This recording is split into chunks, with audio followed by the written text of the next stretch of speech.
Hi everyone, this is Miss Blassingame, also known as Miss B, and I'm here with our S.T.E.A.M Night virtual edition. Due to COVID-19 protocols, we can't have anyone at the school, but we're going to bring S.T.E.A.M Night to you through the use of YouTube. Alright, so the title of this activity is our STEAM Lego Garden. So you know here at South Columbus, we have a focus in agriculture and gardening, and we've been doing various things around the school. Well, to also incorporate STEAM, we created Lego Gardens. Now let me explain what STEAM is. STEAM stands for science, technology, engineering, the arts, and mathematics. So we created a nice, easy, fun activity for you and your children to do at home that incorporate these things, also using our agriculture focus in gardening. Now, after the video, or within this video, there's another video that provides more information about gardening so the students know what it is and how to do it effectively so that plants will grow. But we're just using a model to represent a garden using Legos. So some of the things you're going to need. You will need markers or crayons or color pencils, whatever you have at home that you can color with. You will need Legos. Now, links have been provided of where you can purchase Legos. You know, you get them at Walmart, Amazon, anywhere like that, but you will need Legos. And you also need some type of paper. The students in class use graph paper, but if you don't have it, plain paper works as well. So these are the three main things that you're going to need for this activity. So let's go ahead and get started.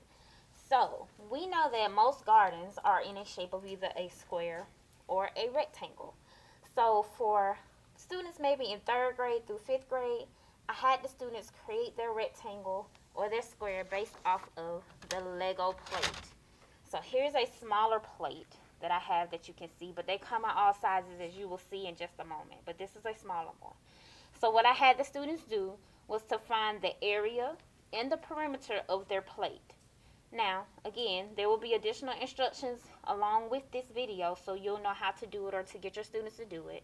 But the main thing here is when you're finding the perimeter, I had the students count the circles going around your shape, and that will give you your perimeter. So you're going to count this side, the bottom, this side as well, and the top. So you have to go all the way around the shape, and that will give you a perimeter. Now to find the area, that involves multiplication. So all you need is your width, which is this side, and your length, which is this side, and you will have your students multiply that to find that.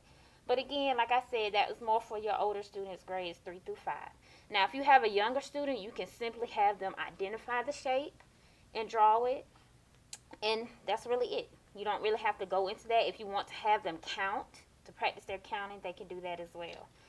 So it's 2 different variations. So that's for the younger kids, and the older kids can find the perimeter and the area of the shape. All right. So after we find the perimeter of the area and the shape, I had the students draw something out for us. And here was a plan. Because before we start building, just like an architect, we got to plan it out. So I had them find the area of the shape and the perimeter and draw this out on their paper.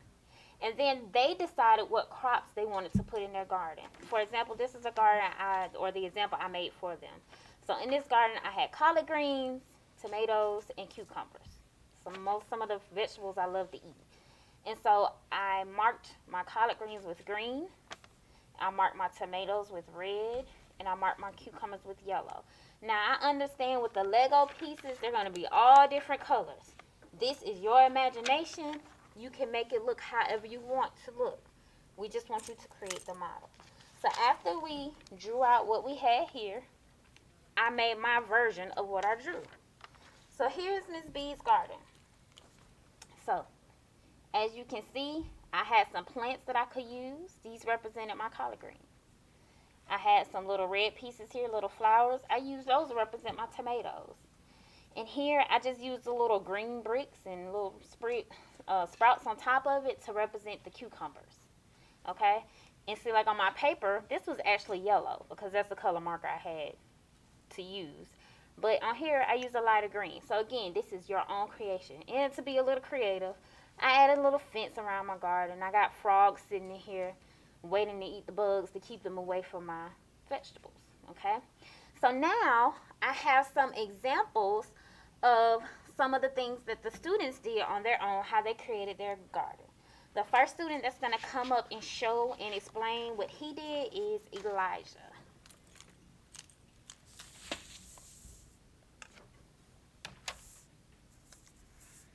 This is my garden. First off, we'll start with the tomatoes right here. This is my tomatoes, and these are my strawberries. These are my cucumbers, and those right here are my cabbage. I got water to support to help it grow, and also for the frogs to keep the insects away. All right, good job, Elijah. Again, this is Elijah's garden, and he did a wonderful job. I like how he had the water to make sure his plants grow, as well as he also had the frogs to keep the bugs away. Okay. All right, next we're gonna have Serenity.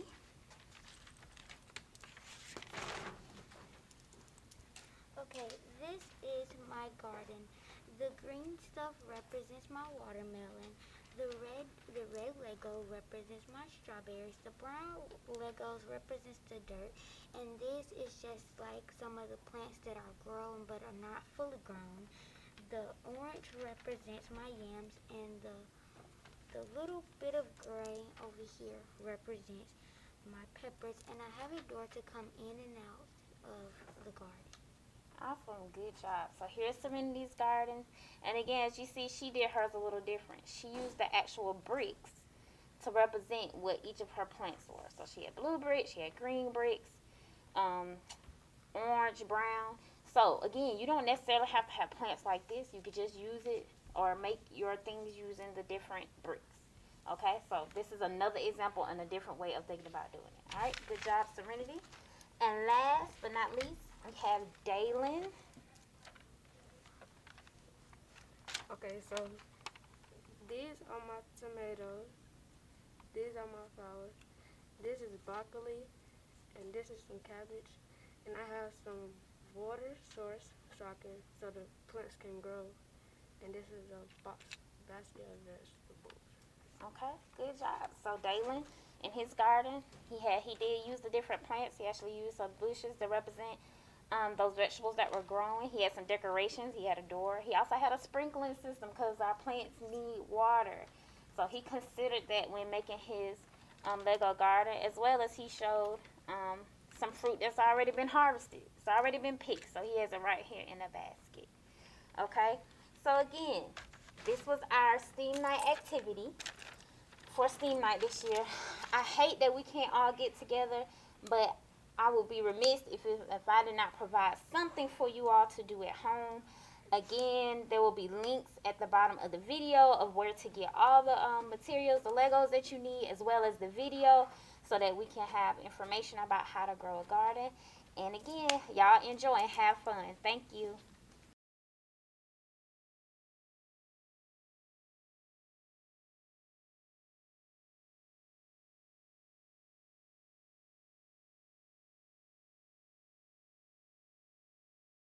Today we're making a bee hotel. We need a container and paper straws and some sticks. All right, so Ms. Joyner's going to share some fun facts about bees. Did you know that 90% of our bees are solitary bees? This means that they are not honeybees. Solitary bees help us in pollinating our gardens. So we're going to make a bee hotel to attract bees to our garden. And my girls are going to show you how. So solitary bees are not bees that will sting you. They're bees that will help with agriculture crops. So we don't have to be scared of them in our garden. They're there to help us. So what we're going to do is we're going to take a container with the bottom cut out. You can use a can at home, or I just used a little Tupperware container that was old. You're going to stick the straws and the sticks inside of it. So girls, y'all go ahead and do that.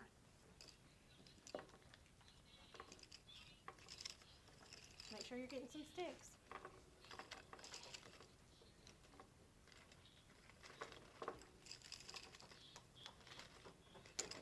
Make sure they're good and stuck in there.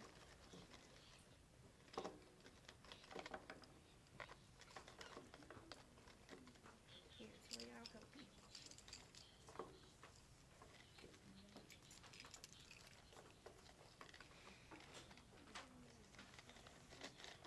All right, now that we have most of them in here, let's start putting more to fill in our little empty spaces. So you have to make sure that they're in there tight so they don't fall out. So you have to make sure you pack it in good.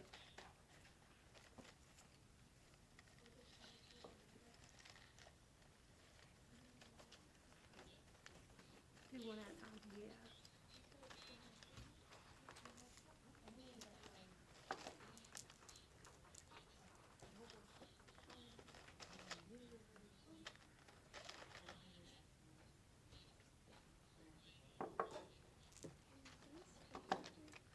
Yes, Talia asked if the bees could fit in here. They definitely can. This is going to be their new home.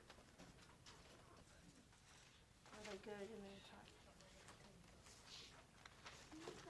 Oh. So we're just going to push them down.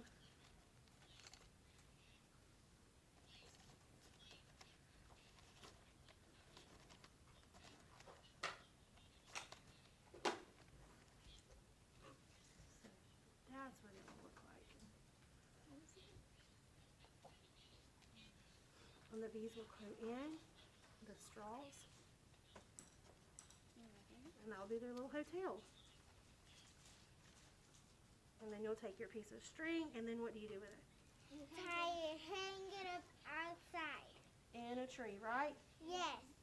Good. So, encourage everybody. Was this fun to make? Yes.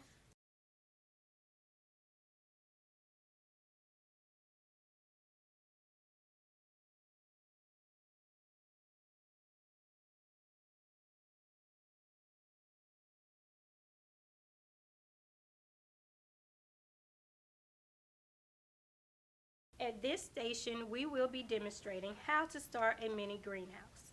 Some may say, what is a mini greenhouse? Or what is the purpose of a mini greenhouse? Mini greenhouses are a way of maintaining the right environment for seeds and seedlings while germinating them at home. And all germinating means is growing. Mini greenhouses replicate the controlled conditions used by professional growers in larger greenhouses, but at a much lower cost for growing at home and in your classroom. Here are the items needed to start your mini greenhouse. 1. A plastic container. 2. Gardening soil or dirt. 3. Seeds of your choice. 4. A shovel. 5. Gardening gloves. And lastly, some water. So let's get started. Shovel some dirt or soil into the plastic container.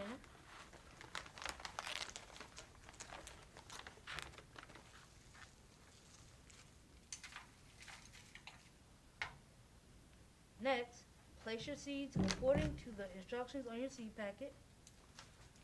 And while you're opening and placing your seeds, please be mindful that some seeds need to be planted at a depth of 1/4 of an inch to 1 inch, and spacing can vary between 1 and 12 inches. But for the purpose of today's mini greenhouse, we will only plant 1 seed. Yep, just put 1.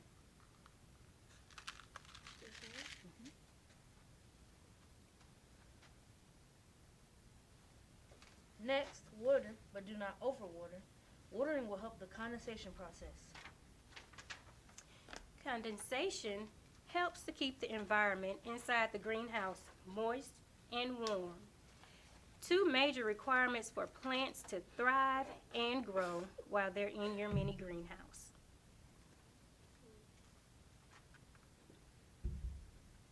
is a finished product? And in our mini greenhouse, we have started growing kale in this greenhouse, and it will be planted shortly in our school garden, and it will be quickly coming to a cafeteria near you.